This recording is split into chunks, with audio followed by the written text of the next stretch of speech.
Bonjour à tous, soyez les bienvenus pour ce club francophone depuis le Salon du Livre de Montréal.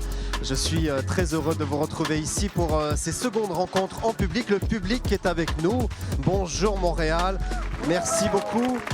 Un événement en 2 épisodes que vous pouvez écouter en podcast. Merci pour votre fidélité. Pour ces rencontres podcast, je suis toujours accompagné par la journaliste et écrivaine Melika Abdelmoumen qui co-anime ce programme avec moi. Bonjour Melika. Bonjour Emmanuel. Comment ça va? Ça va et vous? Parfait, on a un super plateau. On a un super plateau. Nous sommes effectivement avec un fidèle parmi les fidèles, grand écrivain, dessinateur atypique et membre de l'Académie française, nageur professionnel en bassin de 2 mètres nommé Baignoire. Nouveau visage d'un timbre qui vient d'être édité ici au Québec. Dany Laferrière a répondu présent pour conserver avec nous et perpétuer ce rôle que je lui ai confié il y a quelques années, à savoir celui de chroniqueur de luxe immortel de surcroît. Bonjour Dany. Bonjour. Merci beaucoup d'être là. Nous serons aussi tout à l'heure avec Mani Soleil-Manlou, auteur et artiste, dramaturge et perturbateur québécois d'origine iranienne. Bonjour Mani. Bonjour, bonjour. Tout va bien pour vous? Ouais, tout va bien. Vous êtes très content d'être là, je crois, à côté de Très vous. heureux, ouais. Super détendu. Et nous sommes avec Josiane Etourneau, notre libraire. Bonjour Josiane. Bonjour. Notre soleil. Oh, c'est trop gentil. Nous irons aussi sur les stands du salon pour rencontrer l'une des invitées vedettes de cette édition avec son public. La Martinique sera représentée avec la chanteuse et romancière Victor Laszlo. Et voici donc notre premier invité. Dany Laferrière, vous avez publié Un certain art de vivre chez Grasset. C'est un homme en partie vous. Et chez Boréal aussi. Et chez Boréal, oui. Exactement, on est au Québec, vous avez raison. Un homme en partie vous, en partie un personnage fictif qui va réfléchir sur la vie après un chagrin d'amour. Il part s'isoler à Bornéo, en Asie du Sud-Est. Et ce sont les voyages qui le reconstruisent, cet homme-là. Ce sont les voyages qui vous ont reconstruit vous-même. Bon, quand on est gêné quelque part, que ce soit par son corps ou par son cœur, on a envie de bouger. Les enfants font ça, ils gigotent et on veut changer le mal de place, comme on dit si bien ici. On a toujours peut-être l'espoir qu'en allant ailleurs, le paysage puisse faire quelque chose de consolant et pour nous. Et ce personnage, il a voulu aller à Bornéo, une ville qu'il ne connaît pas, un pays qu'il ne connaît pas, et pour tenter quelque chose. Il est un peu au bord du gouffre. Il est désespéré. Ouais. Il est désespéré, mais en même temps, il ne joue pas avec ce désespoir. Il ne sait pas s'en débarrasser comme on se débarrasse de quelque chose qui nous emmerde. Excusez-moi, mais il apprécie ça d'une manière très particulière. Il pense que l'amour que l'on voue à quelqu'un, sa présence dans ce sentiment-là, est aussi importante que son absence. Il essaie de voir comment le corps se conduit quand le cœur ne veut plus. Il est dans une forme de dénuement que vous avez connu aussi, Dany. Vous me l'avez raconté de nombreuses fois à la radio et à la télévision. Quand vous êtes arrivé à Montréal depuis Haïti, il y avait ce dénuement-là. Et c'est vrai que dans vos personnages, on le ressent à chaque fois. Finalement, ça ne vous a jamais quitté. Cette simplicité-là. Un croquis, que sa vie soit devenue comme un croquis, qui n'a aucune surcharge, que tout cela un peu esquissé. On est touché par cela. C'est-à-dire on ne pense pas qu'on pourrait aller au plus nu, au plus sobre dans notre vie. On en rêve. C'est comme mener une vie végétarienne, spirituelle. C'est quelque chose comme ça. On ne mange pas tout. On ne veut pas regarder d'ailleurs. À un moment donné, il y a une serveuse. Et le café, c'est ainsi. Quand on va dans un café, on rencontre les gens. Et les gens nous regardent aussi. Et cette serveuse a senti qu'il y avait un désespoir. Si cet homme, elle voulait s'en approcher pour lui parler. Et lui, il a dit non, je veux vivre ma douleur en solo. C'est pour ça que je suis venu là. Je ne veux pas qu'on essaie de me consoler. Je veux savoir comment c'est quand on va jusqu'au bout. Cet homme, il observe aussi l'espoir dans le désespoir. D'une certaine façon, j'ai envie de vous faire réagir à un extrait. Je vais vous le lire. Ces gens sont tellement habitués à chercher la vie dans des conditions difficiles qu'ils porteront l'espérance jusqu'en enfer. C'est vrai, l'espérance est chevillée, c'est notre ADN, je crois.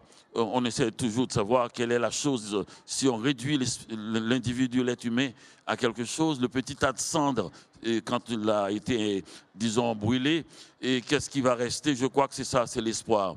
C'est l'espoir. La seule chose concrète, quand on est dans le dénuement total, qui reste, c'est la culture.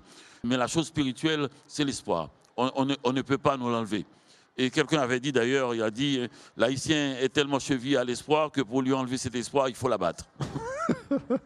Vous écrivez aussi une autre phrase dans ce sens-là. Le dictateur m'avait jeté à la porte du pays. Pour y retourner, je passe par la fenêtre du roman.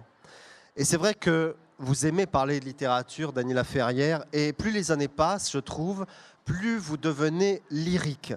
Quand je vous écoute parler en public ou en petit comité lors de festivals, je pense à ces auteurs du 19e siècle qui partaient comme ça dans des envolées lyriques sur la puissance de la poésie ou la capacité de la littérature à dénoncer les injustices sociales.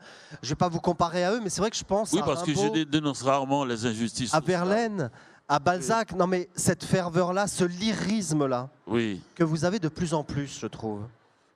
J'aurais bien aimé qu'il soit un lyrisme sobre, parce que je crois beaucoup quand les gens sont sobres. Mais ça n'empêche pas qu'on soit passionné. C'est ça l'écriture pour moi. Comment être sobre tout en étant passionné. C'est vrai que je crois que, naturellement, tu as bien vu, je ne dirais pas que ce soit totalement désenvolé, mais de plus en plus, je me sens porté uniquement par la parole. Je crois même que je vais vers l'art verbal. Et j'ai toujours cru qu'il y a une littérature du verbe oral, oui. et oral. Et Jean d'Ormesson en était un exemple. Oui. Quand on l'écoutait à la télévision, on voyait bien qu'il y avait quelque chose qui passait, qu'il voulait faire passer, et trouver un style même dans l'art oral. D'ailleurs, j'ai été si loin dans cela que 80% des gens qui me rencontrent me disent « J'adore vous écouter, mais je ne vous ai pas encore lu. » Non, c'est ça le problème, Dany.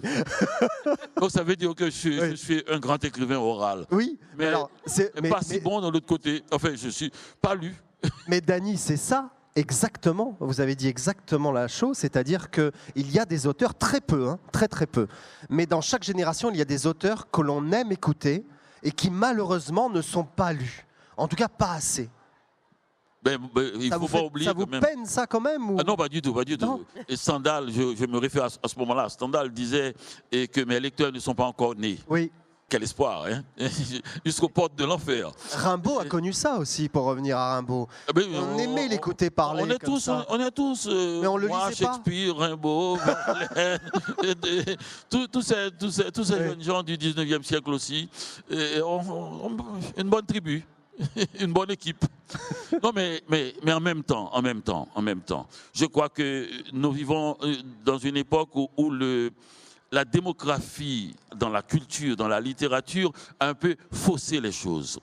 Maintenant, si quelqu'un n'a pas 10 000 lecteurs et lectrices, il a l'impression qu'il n'est pas lu. Borges, mon écrivain préféré, quand il avait appris pour son premier recueil de poèmes, qu'il y avait 19 personnes qui l'avaient acheté, il a conçu le projet, pas si extravagant que ça, d'aller les saluer tous, chez eux. C'est-à-dire que 19 personnes, c'est incroyable. Vous êtes seul, vous avez écrit votre livre, il y a 19 personnes qui s'y intéressent. Maintenant, vous dites à quelqu'un qu'il a 3000 lecteurs, il a l'impression... Mais si on regarde chaque lecteur pour ce qu'il est, une personne autre que nous, avec une puissance intérieure aussi forte que nous pour faire le livre qu'on a fait, eh bien, on doit saluer chaque lecteur et non pas tomber dans cette histoire de chiffres. La lecture ne regarde que la personne qui est en train de lire. Moi, mon affaire, c'est l'écrit. Mais vous parliez d'oralité aussi, je vous ramène encore à l'oralité. C'est un livre de sensations, c'est un livre de pensée qui se rapproche des haïkus. Est-ce que le haïku, la forme du haïku, n'est pas une manière de se rapprocher de cette oralité et de se rapprocher du lecteur aussi, d'une autre façon? La concision, oui. Mais c'est vrai parce que Bachot, qui est vraiment le poète pour moi du haïku, a dit que les chants de repiquage des paysans du Nord, première leçon de style. Donc il dit que c'est l'oral, c'est les chants. Si on veut apprendre à écrire, il faut écouter ces chants-là. Mais ces chants sont hors du bavardage parce que c'est des choses complètement polies, rodées par le temps. On ne peut pas enlever une syllabe, un demi-ton et dans ces chants, et sinon ça perd tout son sens parce qu'on ne sait pas pourquoi.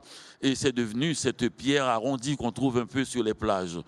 Mais je récuse le terme de haïku parce qu'il y a quelque chose. Ah, vous récusez le terme? On ne peut pas faire des haïkus. Pourquoi? Parce que le haïku, ce n'est pas simplement le côté, la brièveté, c'est aussi l'écriture. Ouais. Il y a une règle très précise. Hein. Oui, il y a des règles très précises et nous, on est quand même dans l'imprimé. 7 pieds, 5 pieds. On n'est pas seulement les règles, cela aussi, mais le mouvement, l'écriture, la calligraphie, comment les lettres se forment. Donc il y a un double haïku, une double écriture. Adapté à l'écriture japonaise, c'est ça? Oui, bien sûr, bien sûr. Donc ils ont trouvé ce dessin-là. On n'écrit presque plus à la main. Donc on a perdu même le sens du haïku, puisqu'on a perdu l'aspect que c'est à la fois une écriture et un art du dessin. Boire un verre à une terrasse de Bornéo, dormir à sa guise, prendre un bain, ce sont les petits plaisirs essentiels pour votre personnage, pour vous aussi. Vous écrivez « J'ai toujours préféré une bonne salle de bain à un quelconque océan ». Alors vous savez que c'est une phrase qui m'a beaucoup choqué parce que j'adore la mer, on en a parlé plein de fois tous les deux, mais c'est vrai que vous allez très loin parce qu'ici au Salon du Livre de Montréal, il y a une baignoire. Il y a ma baignoire. Il y a votre baignoire. Non, mais c'est parce que je pensais que je voulais répondre. Cette histoire de baignoire, je voulais répondre d'abord à cet écrivain anglais que j'aime beaucoup, et Oscar Wilde, quand il avait traversé l'Atlantique pour venir en Amérique, et à sa descente de bateau, le journaliste américain lui a demandé « Qu'est-ce que vous pensez de l'océan ?» Et moi, j'aime beaucoup le style de ce genre d'humour. Il a dit « L'océan m'a déçu ». Il me semble que c'est bien de faire parler le plus petit au plus grand, une baignoire à l'océan. Le charme du baignoire, c'est ce qu'on appelle, c'est comme si j'étais dans le jeu, je dis jeu, alors que tout autre espace où il y a de l'eau, où l'on peut être collectivement, c'est le nous. Et moi, je suis quelqu'un du jeu. Je me glisse dans ma baignoire et l'univers peut aller comme bon lui semble. Pour 1 heure, je n'en sais rien. Merci Dany Laferrière, merci beaucoup. Un certain art de vivre, paru donc aux éditions Boréal et chez Grasset pour l'Europe. Notre libraire Josiane Letourneau connaît bien votre œuvre, Dany. Qu'avez-vous pensé de ce livre, vous? En fait, Dieu merci, moi j'ai dépassé ce stade oral, alors je vous écoute et je vous lis. Et en fait, un certain art de vivre pour moi, c'est le livre d'un voyageur. C'est un livre de voyageur de l'intérieur. C'est un livre de voyageur qui sait nous rendre des instantanés et qui nous fait philosopher avec lui, qui nous fait rêver avec lui, qui nous confronte même, je dirais, à certains moments. Ce sont de belles images et parfois des images très, très fortes que vous nous offrez dans ce livre-là. Je dois vous dire une chose, par contre. C'est pas anodin que je sois arrivée avec ce livre-là, parce que sachant que vous étiez là aujourd'hui, j'ai relu Le cri des oiseaux fous. Et vous parliez tout à l'heure, Emmanuel, du dictateur qui a forcé le départ de Dany Laferrière d'Haïti. Alors moi, je voulais vous dire que j'espère qu'aussi, je vais lire encore un jour le Dany Laferrière du cri des oiseaux fous. Moi, j'ai trouvé que c'était un chef-d'œuvre magnifique. Ça faisait des années que je ne l'avais pas lu. Et dès les premières pages, c'est un livre qui m'a absolument happée. Récemment, j'ai lu Le violon d'Adrien de Gary Victor et tout de suite, j'ai pensé à ce livre-là. Alors, merci beaucoup aussi pour ce genre de roman-là. Merci. Vous êtes en manque de romans de Dany Laferrière. Oui, vous m'avez dit ça tout à l'heure. J'aimerais ça. C'est vrai, Dany, on est en manque de romans. Il faudrait les lire d'abord, pas toi, parce que bon, il faudrait les lire d'abord. Vous savez, la plupart, j'ai écrit 36 livres et je rencontre rarement des gens qui ont lu la moitié. Donc il faudrait bien. Les gens me demandent des livres, j'ai dit, c'est comme ils me disent pourquoi dans le dictionnaire de l'Académie française il n'y a pas tel mot. J'ai dit ben il y en a. C'est-à-dire qu'il y a quelque chose dans la vie, les gens demandent des choses qui disent non. C'est très compliqué. Je pense que le problème vient du fait qu'on peut rencontrer à nouveau un écrivain. Et la commande ne devrait jamais pouvoir être passée à un écrivain. Et si, c'est vrai, je veux tel livre, non, je trouve ça étrange. On devrait avoir toujours quelque chose dans l'oreille qui nous bouche l'oreille quand les gens font des demandes. Bon, voilà la réponse de Dany Laferrière. Vous ne saurez pas s'il sortira un nouveau roman prochainement. Ce sera la surprise. Ce sera la surprise. Il faut lire ceux que vous n'avez pas lus. Voilà. Bon, rapidement, un autre auteur qui est sur le salon, Josiane Letourneau, que vous avez choisi pour nous. Écoutez, je ne peux pas parler de littérature francophone sans aborder la littérature autochtone au Québec. Je voulais vous parler du dernier livre, du dernier recueil de Virginia Pessemapeo Bordelot aux éditions du Quartz qui s'appelle Iskoudé ou Taban. Michel Jean n'est pas là pour me corriger. Non. Mais c'est... C'est un titre qui signifie la voiture de feu. J'ai de la difficulté habituellement avec la poésie brève, mais là, elle a superbement réussi. Et les éditions du Quartz ont aussi publié une réédition de Marche pour Cindy qui souligne, en fait, qui construit une poésie autour de la disparition de Cindy Rupert-House, qui, en fait, est disparue depuis avril 2014, donc ça fait 10 ans. Alors, si vous avez la chance de lire ce recueil-là, c'est puissant, fort, et il faut lire de la littérature autochtone. Merci Josiane. Voici un grand dramaturge à présent en plateau avec nous.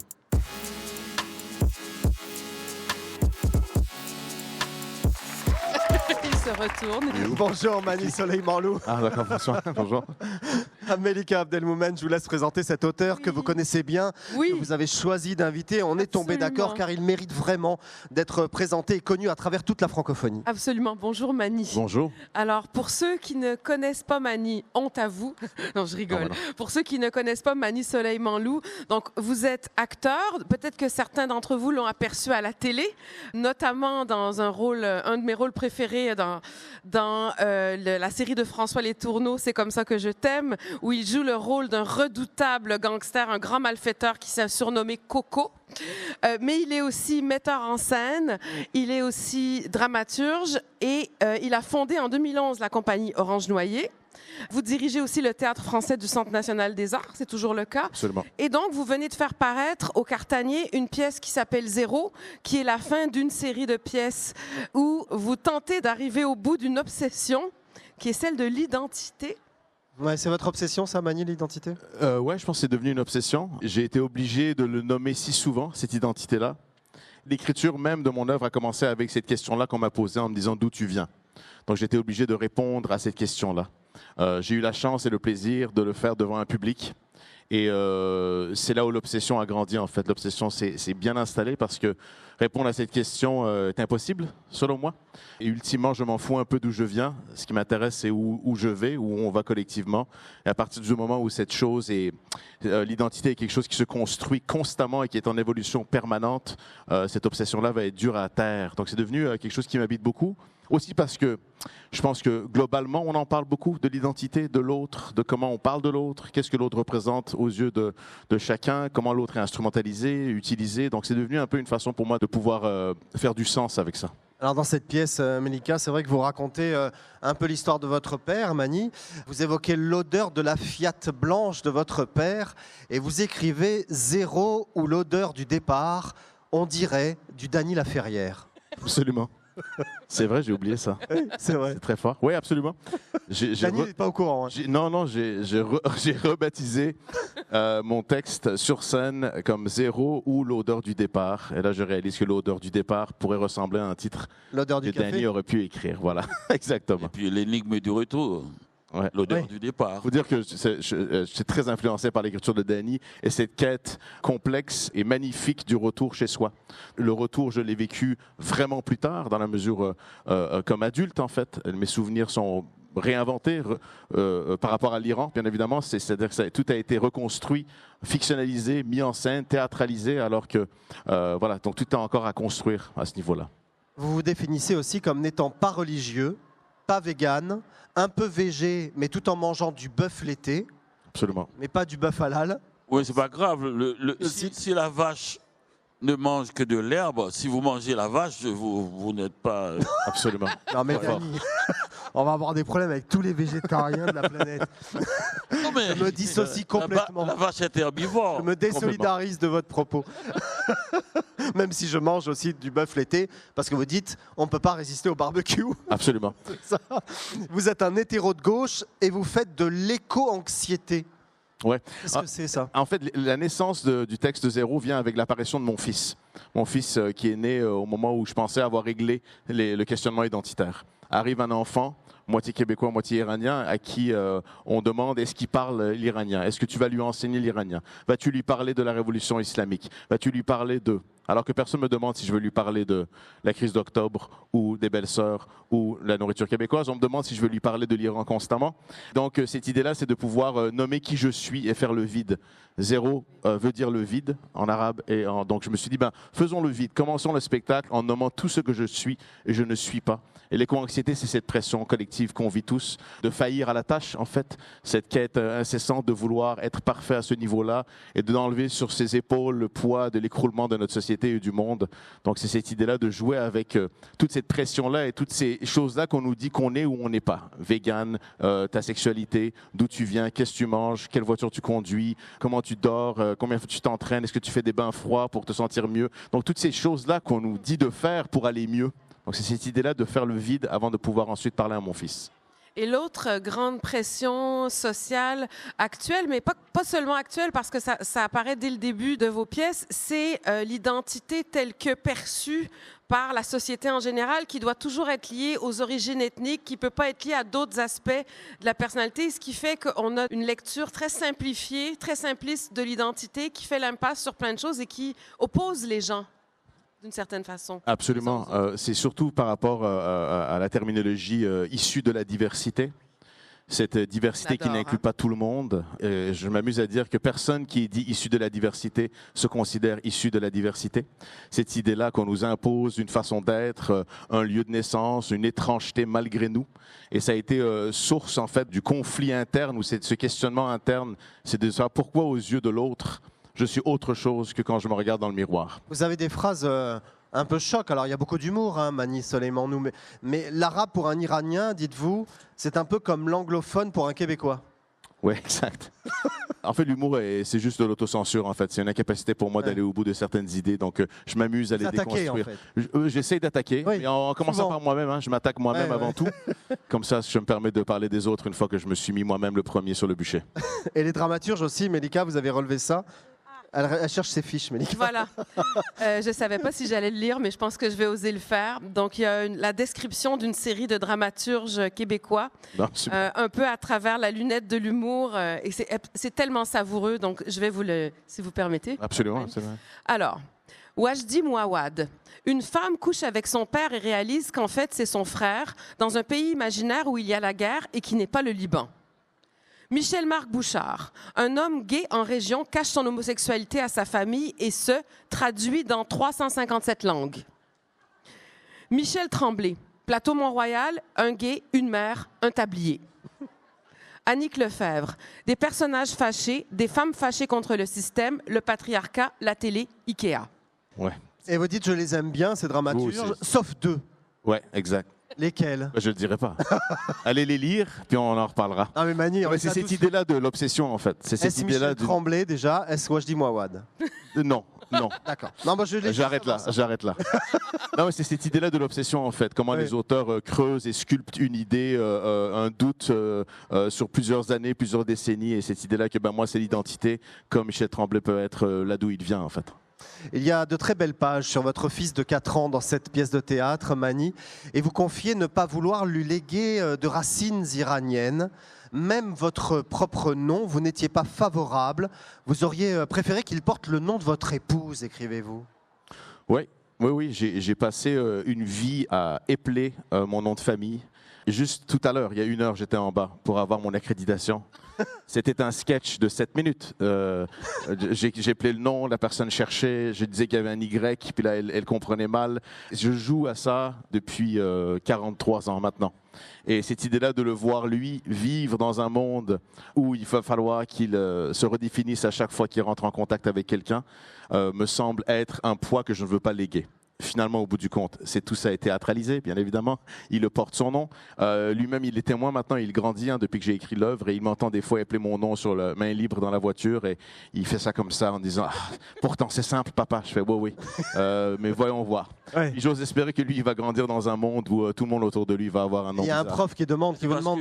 Oui, Daniela Ferrière. Imagine que ton nom, c'était Jean. Comment tu t'appelles Jean? C'est d'une simplicité à outrance. Personne ne retient quelqu'un qui s'appelle Jean. Absolument. Eh bien, alors que toi, 7 minutes. Oui, ouais, absolument. Ouais. Bien vu. Elle va se rappeler de vous. Ah, j'espère. On en a tellement parlé. C'est le Y qui fait peur aux gens. Votre fils s'appelle Oscar. Oui. Et il y a un professeur qui vous demande d'épeler son nom. Alors vous dites O-S-C-A-R. Et là vous dites non, son nom de famille. Exact. Et ça vous énerve au plus haut point. Et vous d'ailleurs, lorsque vous faites vos premiers castings, on vous appelle Manu. Oui, on m'a. Pas Mani, parce qu'on imagine que c'est Manu et on vous afflige en plus des rôles d'apprenti terroriste. On m'a même déjà appelé Lou. Comment? Lou comme prénom et Soleiman comme nom de famille.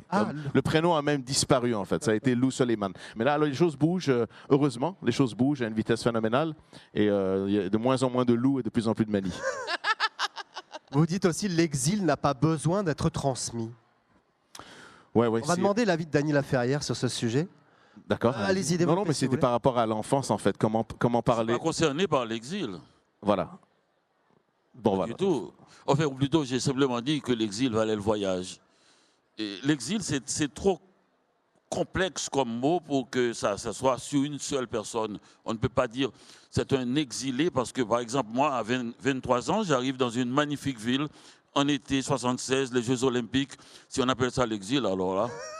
Non mais, Dany, d'accord, mais l'exil n'a pas besoin d'être transmis.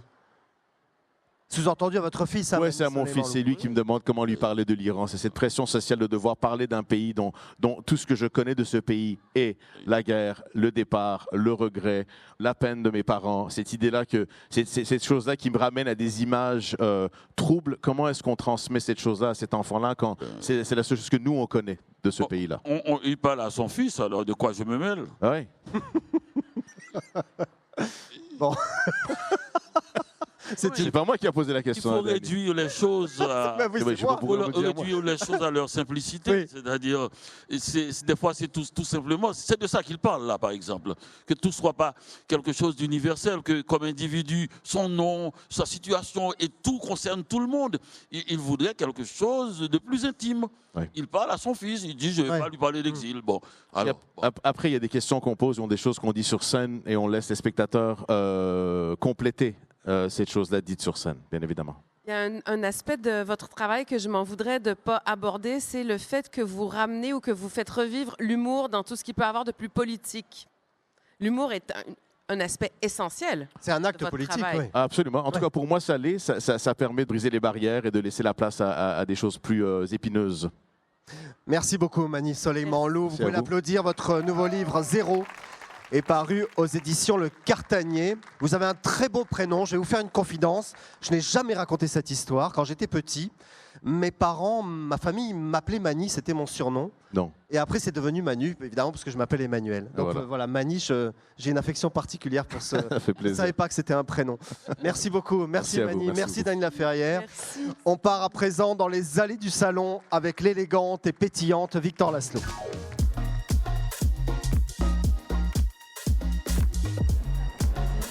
Bonjour Victor Laszlo. Bonjour Emmanuel Kéran.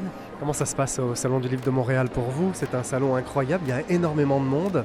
Vous vous sentez bien dans cette ville? C'est une première pour moi et je dois dire que j'ai découvert une ville que j'adore. J'adore les gens, la sympathie, le contact facile. Et c'est vrai que ce salon rassemble un public incroyable. On se dit c'est fou qu'il y ait tant de gens qui se déplacent pour le livre et c'est de bon augure. Vous organisez un festival en Martinique, le festival En Pays Rêvé. C'était juste avant le Salon du Livre de Montréal. Il y a une sorte de choc thermique pour vous. Mais je crois que vous aimez ça, vous aimez le froid, vous aimez la neige aussi. Et puis ça tombe bien parce que généralement au Salon du Livre de Montréal, ce sont les premières neiges. Les neiges, effectivement. J'ai été élevée en Belgique, près de la Hollande. Et les hivers sans neige n'existaient pas. Donc la neige me renvoie à mon enfance. Et c'est vrai que... En ce moment, avec le changement climatique et l'eau de l'océan en Martinique, elle est à 30, même en hiver, en janvier, en décembre. Donc, c'est vrai que de temps en temps, un bon coup de froid, ça fait du bien à l'organisme et au reste. Alors, en Martinique, il y a beaucoup de monde quand on fait un festival autour du livre, on le voit dans votre festival. C'est vrai qu'au Canada, au Québec, c'est tout particulier parce que le samedi, par exemple, et le dimanche, les allées sont tellement pleines qu'on ne peut pas passer. C'est même plus que le Salon du Livre de Paris. Il y a un intérêt particulier pour le livre ici. Oui, je me suis rendu compte d'une chose quand même fondamentale ici, c'est que la francophonie est défendue bec et ongle. Et les gens sont ici parce qu'ils sont dans un salon du livre francophone. Et c'est ça qui les rassemble. Et moi, ça m'enchante parce que c'est vrai qu'en Martinique, il y a énormément de monde qui vient au salon, mais malgré tout, il reste que c'est une île de 350 000 personnes. Voilà. Si on touche 5 000 personnes pendant une semaine, c'est beaucoup. Oui, parce qu'il y a une dame qui regarde votre livre. Je vais vous laisser... Je lui signerai volontiers. Elle ne regarde pas. C'est toujours étrange, parce que c'est vrai que le public passe. On le voit avec tous les auteurs. Ils s'arrêtent, ils regardent un peu comme de la marchandise. Et on se sent un peu... parfois pas trop à sa place, non? Comment vous vous sentez, vous? Non, j'ai pas de problème de ne pas être à ma place, mais c'est vrai que quelquefois les gens regardent d'abord le livre, puis après tout c'est pour ça qu'ils sont là, et ne reconnaissent pas forcément l'auteur derrière. Donc voilà, si j'avais ma photo derrière moi, peut-être qu'ils verraient d'abord la photo et qu'ils viendraient voir le livre ensuite. Ouais, ils l'ont posé. Mais oui, ils l'ont posé. Ils disent pas bonjour, c'est étonnant quand même. Et puis ici, pas le cas de tout le monde, mais... Non, bien sûr, mais ici, je suis rendue, comme on dit, à ma position d'écrivaine pas connue, parce que le Canoë rose pleurait des rivières, c'était il y a 40 ans, donc c'est plus la même génération qui passe dans les allées, et c'est tant mieux finalement, parce que souvent en France ou en Belgique, on vient me voir avec des disques sous le bras. Ah oui. Oui, mais bon, c'est pas très très agréable quand on est dans un salon du livre de signer des disques. Et vous préférez en tant qu'écrivaine aujourd'hui ou en tant que chanteuse? Je ne me préfère pas du tout. Déjà, il faudrait que je m'aime pour me préférer. Quand même. Non, j'aime autant chanter qu'écrire. Les deux sont une nécessité, mais vitale. Vraiment, il m'est absolument vital de monter sur scène, comme il m'est vital de plonger en moi pour écrire quelque chose, que ce soit un roman ou un texte plus introspectif, on va dire. Qu'est-ce que vous écrivez lors des signatures? Qu'est-ce que vous mettez comme mots? Certains auteurs disent qu'ils mettent toujours la même chose, que c'est très court. D'autres écrivent presque un roman sur une page. Comment faites-vous? Je suis à cheval entre le très court et le roman, puisque ça dépend vraiment du titre. Ce qui est pour toi la rivière ne l'emporte pas, c'est un proverbe créole et vous le savez. Je rappelle aux gens que finalement, un petit peu de philosophie créole, ça ne fait pas de mal pour aider à traverser les aléas de l'existence. Voilà, je mets des petites choses pleines d'espoir. J'essaye de faire du bien. Bon, on va vous laisser signer avec le public de Montréal. Merci Victor Laszlo. Bon salon du livre. Merci Emmanuel. Bon salon du livre de Montréal.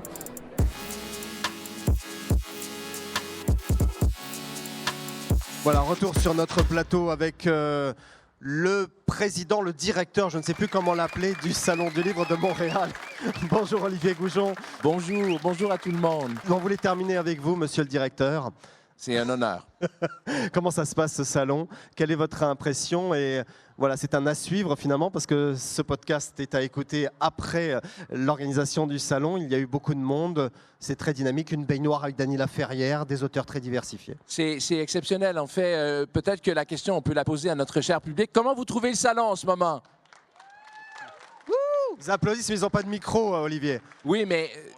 on les entend, nous. Alors, voilà, on va rendre compte. Moi, je suis galvanisé par le public, par les lecteurs, les lectrices qui viennent. Et en ce moment, les allées bourdonnent. Les auteurs se mélangent aux lecteurs. Et c'est ça la vie, et c'est ce qui me réjouit. Il y a une dynamique particulière ici, parce qu'il faut savoir que les stands sont assez espacés les uns les autres, et il y a des rencontres qui se créent comme ça entre les stands, et vous n'avez pas mis tous les éditeurs québécois dans le même coin, tout est dispersé, et on arrive à faire un grand voyage. C'est un grand voyage dans un grand village. Mon voisin de canapé actuellement, M. Dany Laferrière, m'a déjà surnommé le maire du village. Oui, c'est vrai. Très humblement, je vais accepter, cher Dany, parce qu'un maire veut que les citoyens et les citoyennes soient heureux et heureuses, et c'est notre rôle de créer ces rencontres. Et quand on voyage, justement, Emmanuel, on va visiter un musée, on va faire des activités culturelles, mais on aime bien aussi s'attabler à une terrasse et regarder les gens passer et avoir comme ça des rencontres impromptues. Et c'est ce qu'on essaie de recréer dans l'espace ici. Bon, merci beaucoup Olivier. Merci Dany Laferrière. Merci Mani. Merci Josiane Netourneau, Melika Abdelmoumen. Merci Emmanuel. C'était un grand plaisir. Merci pour votre fidélité à tous. C'est la fin de ces rencontres et de cette émission à écouter en podcast en 2 épisodes. Toutes les références sur les réseaux sociaux de nos comptes Facebook et Instagram. Merci au public de Montréal. Merci à vous. À bientôt. Vive la francophonie et bien sûr, vive le Québec.